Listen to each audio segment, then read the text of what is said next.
everyone, my name's Eleanor and I'm the Education Manager at Benjamin Franklin House. Welcome to this week's history class, and our topic for this week is crime and punishment. A reminder of how you can participate in today's class. So you can either press the raise hand button and then I can unmute your microphone and you can speak over the audio. And or you can type in the chat, which I can see some people are doing already, which is fantastic. So before we really come on to look closely at this topic, I'll just mention this really interesting illustration. So this is at Charing Cross, so that's right round the corner from Benjamin Franklin House in 1809, so a bit later than when Benjamin Franklin was living in London.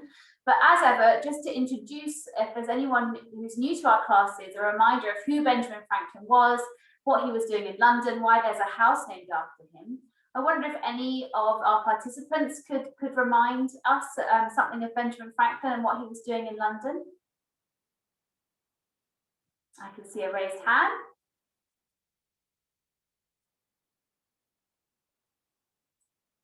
Hi, Enid. Hi. He came here for science and politics. Brilliant. Very concise. Thank you so much. Enid's quite right. He came to London for science and politics. So here he is, Benjamin Franklin on the left. I can see some comments in the chat as well.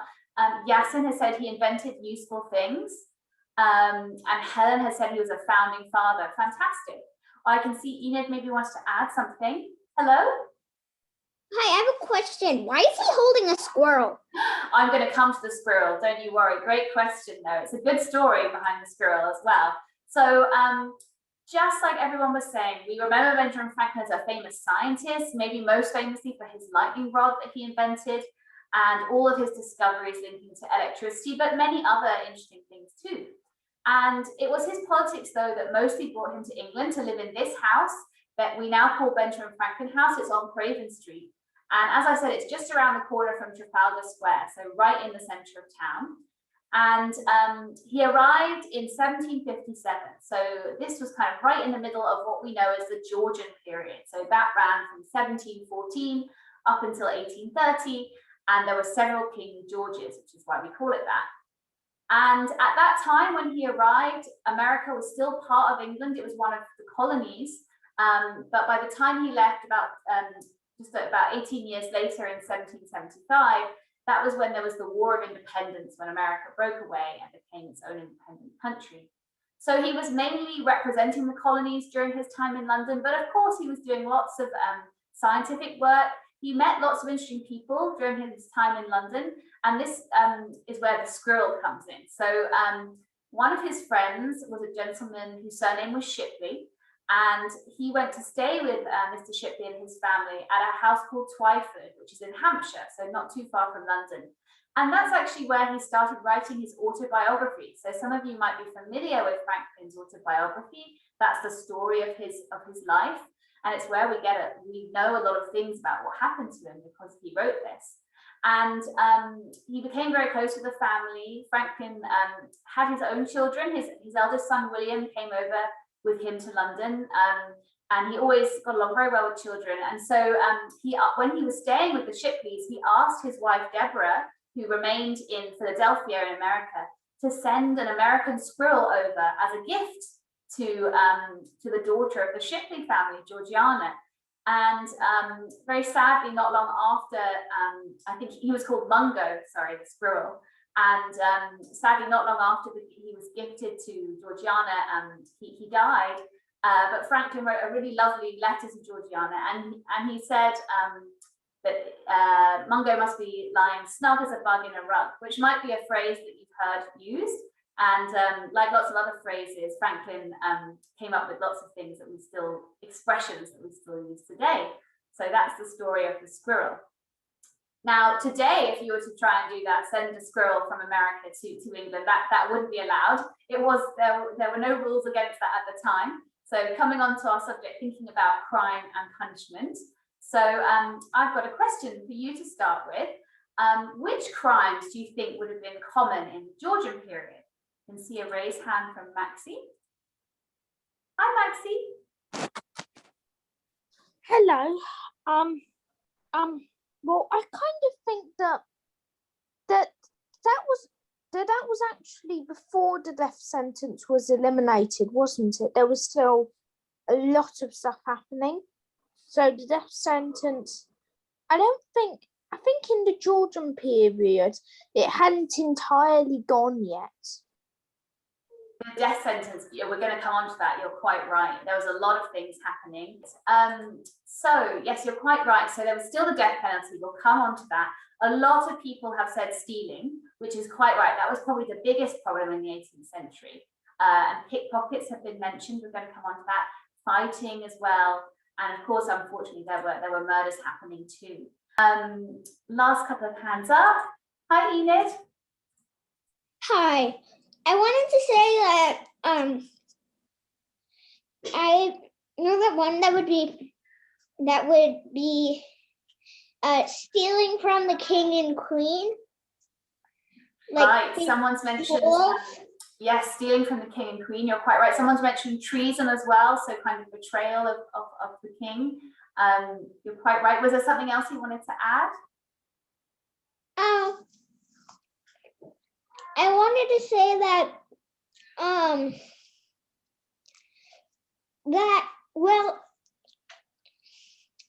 you could probably say that King George probably said that it was treason when almost all of his people turned against him. Okay, yeah, no, exactly. Treason was one of them. Thank you so much. I can see some more hands raised, but maybe we'll go through some of those crimes and then come back to hands raised in a moment. Brilliant. So some people mentioned in the chat highwaymen. So let's have a look at that. That was an important one. Now, last or 2 weeks ago, we were looking at fun and games. You might think that crime and punishment is kind of the polar opposite of fun and games, but actually there was some overlap in a way, because although many people were worried about crimes, there was also for a lot of people a sense of kind of intrigue, and some famous criminals almost became like people's heroes that people thought were very courageous and they looked up to them, and highwaymen were a big part of that. So remember at the time that people were traveling by carriage, and sometimes they'd be on very long journeys when they were coming to London or going to other cities. So in fact, the area of Hounslow, which we probably now think of as part of London, but was very much the countryside then, that was notoriously very dangerous in terms of highwaymen attacks. So people would be traveling through there, going to places like Bath, for example, and they might be held up by highwaymen. Now, I saw that someone in the chat mentioned Dick Turpin. He's definitely one of the best known highwaymen. And so we have some illustrations to look at here, and you can see they're holding up the carriage. And now Claude Duval, who was French originally, he was sort of known as this very dashing highwayman. You can kind of see that in the way he's been presented. And he had a lot of female admirers. There's a story that he actually danced with a woman that he, just at the same time as he was stealing £100 from her husband. So although they were feared, there was also this sense of them being these celebrities, really. So a bit like we were saying that actors were becoming very well known, and there was this idea of them being celebrities. Criminals could also be celebrities. So thinking of Claude Duval, there was also a famous highwayman called John Rann, and he was tried for theft in 1774, so just before Franklin left London, and that he was actually let off. And when he left the courts, he was kind of mobbed by all his admirers. So there was this real glamour to some of these crimes. So I'm seeing some questions in the chat. I'm just going to check those. So someone's asked whether the woman in the carriage is dead. I think she might have fainted actually from the shock of being held up by these highwaymen. But let's come back to your raised hands now. I have a question. Yeah. Why did Countryman countrymen steal it? Was it just for the fun of it, or was there a reason? Well, they would get quite a lot of money, because often these were quite well, you can see from in this portrait on the right from the Manchester Art Gallery, the amazing clothes. You can still tell these are quite upper class travelers. And then you have these highwaymen with their masks, a bit like Zorro that we know today. So it was for the financial gains from the robbery, but also there was this glamour attached to it. So maybe the excitement was a motivator too. Thanks, Enid. I can see more raised hands. That's great. Hi, Luca. Hi. Were highwaymen poor because they stole lots of money, or did they just steal money to get richer? Yes, so I think they would normally come from the kind of lower classes or lower middle classes. So Dick Turpin, for example, was a butcher originally.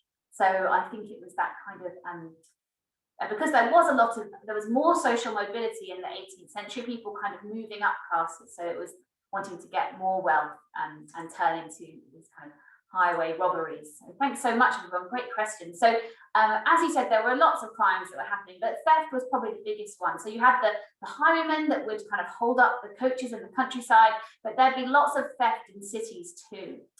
And remember, we spoke about how the 18th century was a time of great growth for cities. They were really growing in size and population, the number of people who lived there. There was also lots of really interesting things going on in them, like we spoke about last week, all of the shows and spectacles and shops and restaurants that you could visit. So as well as the population growing and there being more people in the cities, particularly London, there'd also be lots of visitors. And particularly these visitors who weren't used to the kind of city ways, they might be quite naive and not know how things worked. And so there were lots of ways that they might get tricked out of their money. So we've got some examples here. This is a wonderful resource from the British Library. And it comes from this kind of guidebook, really, a kind of advice book called The Frauds of London.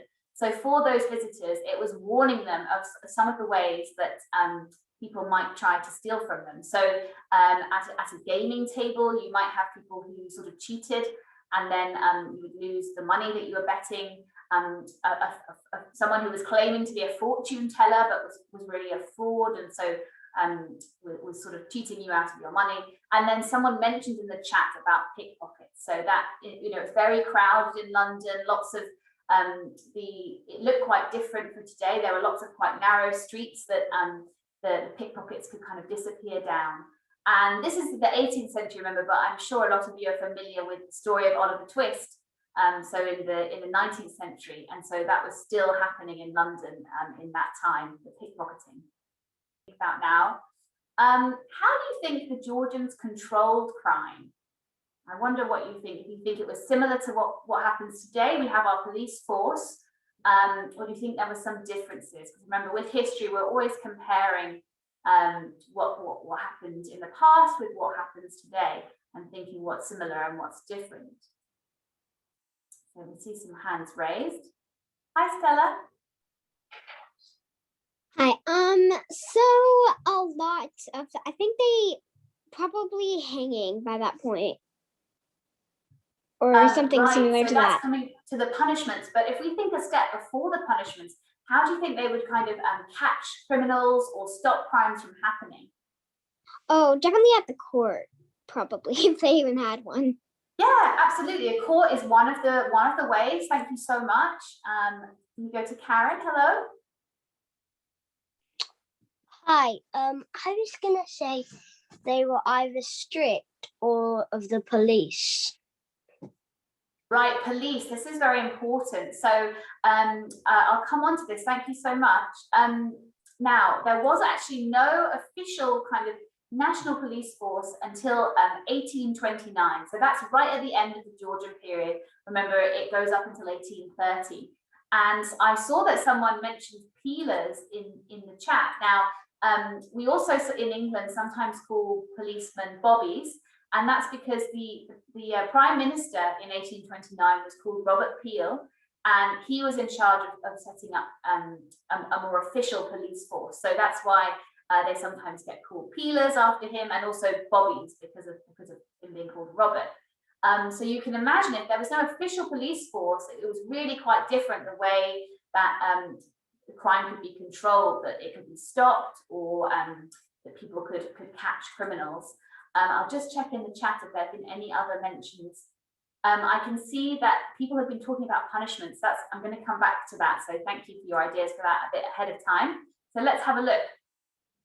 Now, because there wasn't this official police force, it was really down to the victims of crime to make sure that the criminals were caught and then prosecuted, so that justice was served for crimes that were carried out. Now, there were some more informal things that were happening. So these wonderful images are from the Reading Museum, so another city in the UK. And so what would happen is that each parish, we've talked about parishes before, so that was the area, this local area associated with a particular church. And remember, the parishes and the church would be responsible for giving out the support for the poorer families. So in each of those quite small areas, there would be community constables, they were called. Now, these were kind of selected, 2 members of the community, and it was a voluntary role. So they weren't paid for it, they would do it on top of whatever else they did. And so, of course, that meant that it could be quite patchy in terms of how successful it was. They had to do it in their spare time. Some of them would actually pay other people to kind of stand in for them. Now, these constables would kind of patrol the streets. They would have these rattles that they could raise the alarm with if they saw some crime happening. They also would kind of shout and announce the time, announce the weather. So it's quite an interesting role, but it would really depend on the individuals and the different areas. So it was very inconsistent, the protection against crime. And then there was also something called paid watchmen. And so again, these could be quite inconsistent, but they might carry a sort of truncheon, like we can see here. This one's from 1801. And maybe you can see it says GR. So that's because it was one of the King Georges. So, so showing that the king was George. And so they would have these to help them protect against criminals. But really it was, as I said, very inconsistent, really varied area to area, and wasn't a very effective way to protect against crime. Raise my hand when I've remembered. Yeah, no problem. Hi, Enid. Hi. I have a question. I had an idea of what people could have used. What's that? I thought that they could use, like, they're very small people who tried to catch them. And for the people who did the crimes, an easy way to make sure that people don't frame you is to say that somebody else did it. And like, I was over here. I wasn't over there where the thing was stolen. I stayed over here the whole time. Blaming someone else. Well, exactly. And all these things were much harder to keep track of and do fairly when there wasn't this really clear system that was for the whole country. So that would come later. So it was a very different time, a lot more lawlessness, and it could be quite, if there was a crime committed against you, it could be quite variable whether you would actually see justice served for that crime. So someone mentioned the law courts, and you're quite right, this was really important as well. Now, there was different levels of courts. So most of the more kind of lower level petty crimes, they would be tried in local magistrates' courts. So once again, these were volunteers. It was quite a respected role. So going back to when we were thinking about society and class, magistrates would often be from the upper classes, so quite wealthy. But they wouldn't really be trained. Often they saw this role as a chore that they didn't really want to do. So again, it could be very inconsistent how fairly and sort of effectively they ran these local magistrates' courts. But then there would be more serious crimes that would go to crown courts, and these would probably seem very intimidating to the people accused. So more serious crimes, perhaps murder, things like that. They would seem very intimidating. It wasn't until the end of the 18th century that people who've been accused of a crime would have to have defense barristers, so lawyers kind of standing up for them. So often the judge would be speaking directly with them. And we have some pictures on the screen here. So some of those kind of higher level of courts. So this one on the left, actually, the Court of the King's Bench. So this was very high level crimes. Someone mentioned treason and crimes against the king earlier. So exactly, this court was for those crimes that related to the royal family, maybe trespassing, treason. And these were more senior judges who would have been in this court. And it's actually at the Palace of Westminster. So where the Houses of Parliament are, where Big Ben would be, that's where those cases were heard. And then on the right here, we have a drawing by William Hogarth, who we've seen some of his artwork in previous sessions. He's a very famous artist from the time. And this is an example of a caricature. Again, we've looked at caricatures, which were very popular. So it's meant to be funny. It's a kind of comic representation of judges. But actually, this is what a lot of people, most people would have thought of judges. They thought they were very unrelatable. Some of them are kind of half asleep. They didn't think that they did a good job, which perhaps is unfair. I'm sure there were judges like that, but as we've been saying, it was just very inconsistent. So it would really vary how fair or just your trial would be if you were going before a court because of being accused of committing a crime. So I can see some hands up. Let me go to those. Hi, Karen. Hi, so did the rich and poor get treated fairly in the courts? That's another very good question. Well, probably not, because it wasn't very official, and a lot of these people weren't trained, they were volunteering. So sometimes they would become corrupt, so they would accept money and bribes. So probably the answer is no. Depending, as I said, some of the judges were more effective, but it could really vary. So I often it wouldn't be fair. Thank you. Great question. You go to Luca. Hello. Hello. Like there's two questions in related to each other.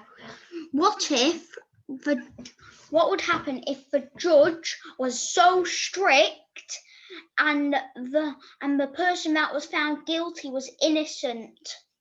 And what if a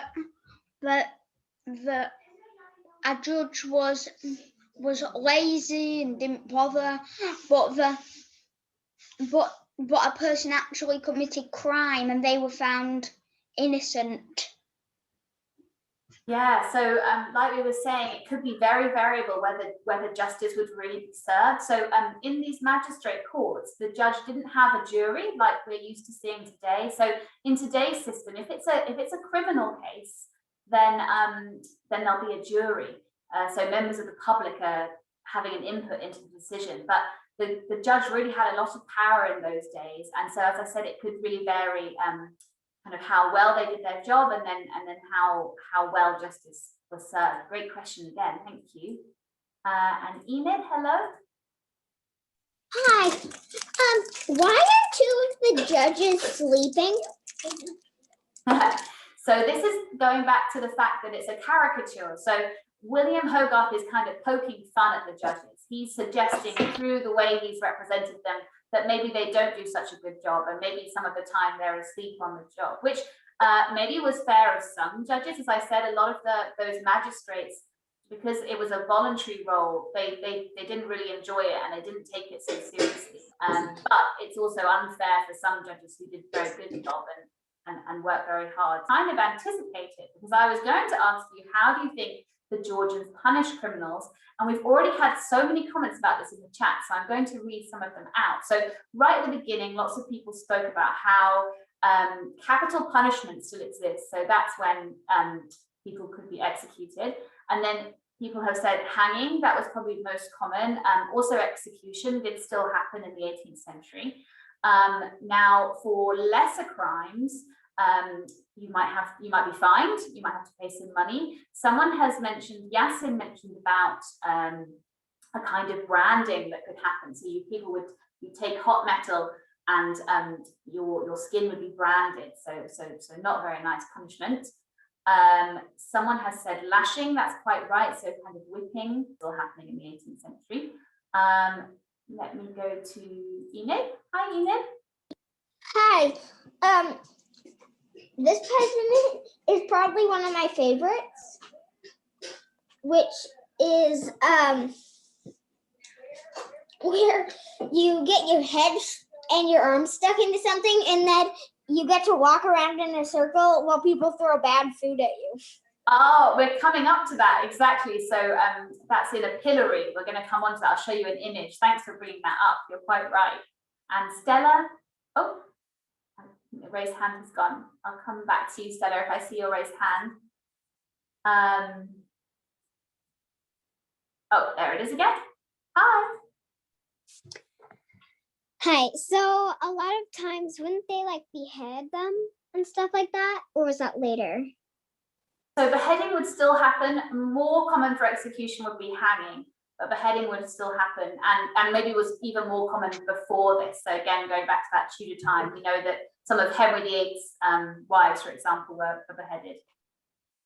So prisons, we didn't actually mention prisons, but those operated as well. So on the left, we have Newgate Prison, which was the largest prison in London.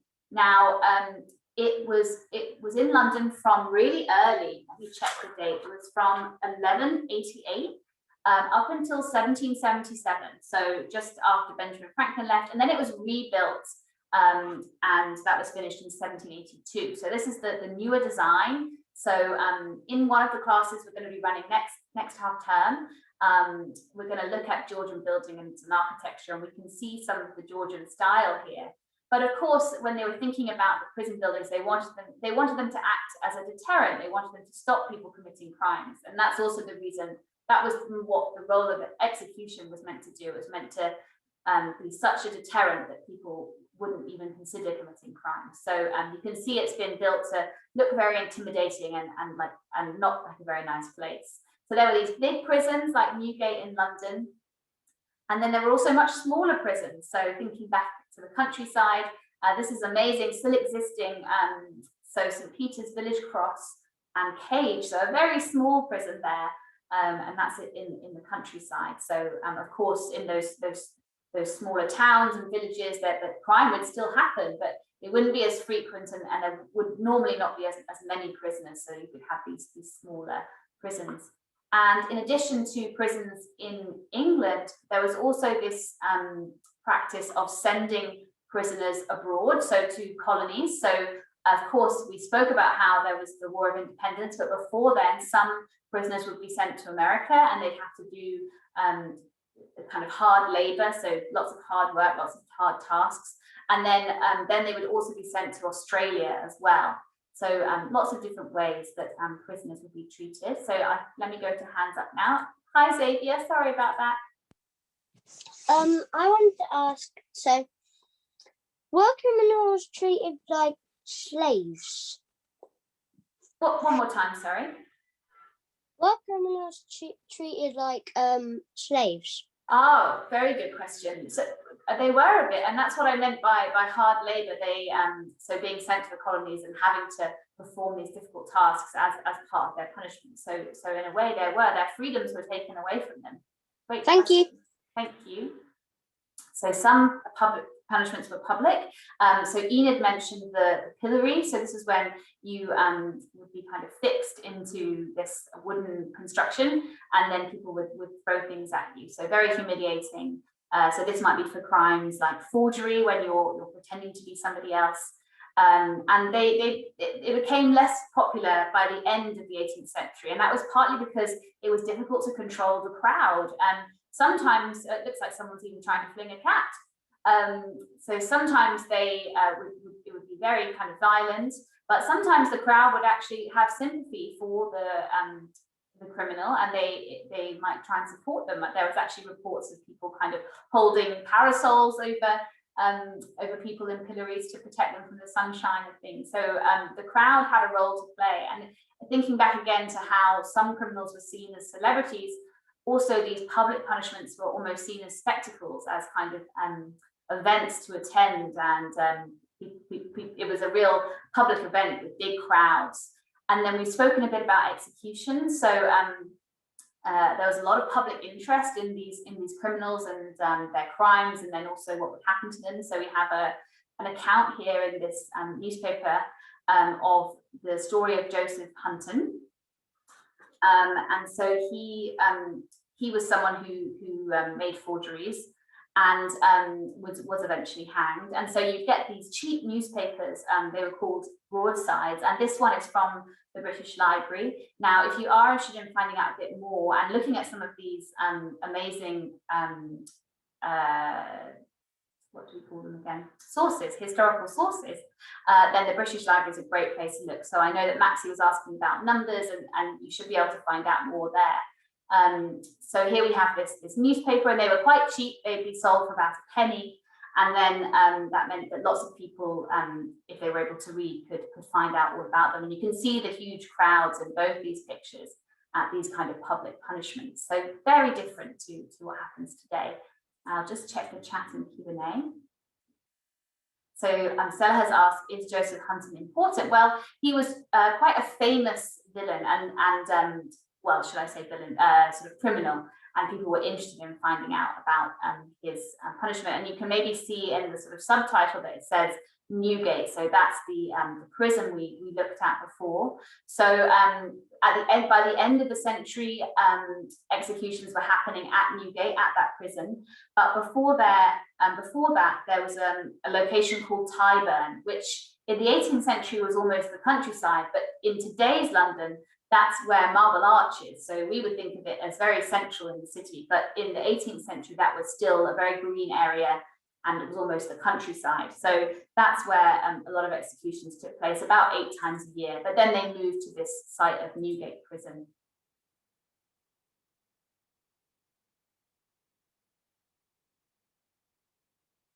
Someone's asked if people managed to escape from prisons. I don't know too much about that in the 18th century, although someone asked earlier about whether poor and rich people would be treated the same. And just like how in the courts, sometimes they could be corrupt and people could be bribed, the same thing could happen in prison. So they were all privately run, and people could pay for privileges, and perhaps if they had enough money, they might be able to buy their way out. So again, this real kind of inconsistency and a lack of fairness really in the criminal justice system as it was then. And Luke has asked if Newgate Prison is still there. So actually, it's not there anymore, but in the place where it was is the Old Bailey, which you might have heard of. That's the important kind of criminal law court in London. So there's still this connection with criminal justice in that area, affordable for all the kind of middle classes and people that would be able to read and access those stories. Hi, Enid.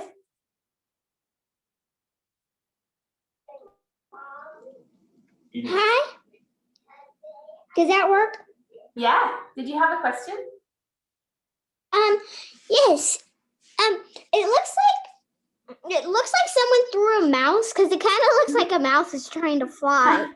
Oh yes, you're right, on the left up here. I hadn't noticed that. Again, I think this is kind of a comical illustration, so it's maybe a bit of an exaggeration, but I'm sure things like that did happen. As I say, sometimes the crowds could get quite out of control. So. And that one also looks like someone threw a key. It looks like someone's getting ready to throw a plate. Yes, they've got all sorts of things. Poor chap in the pillory. Thank you very much, Enid.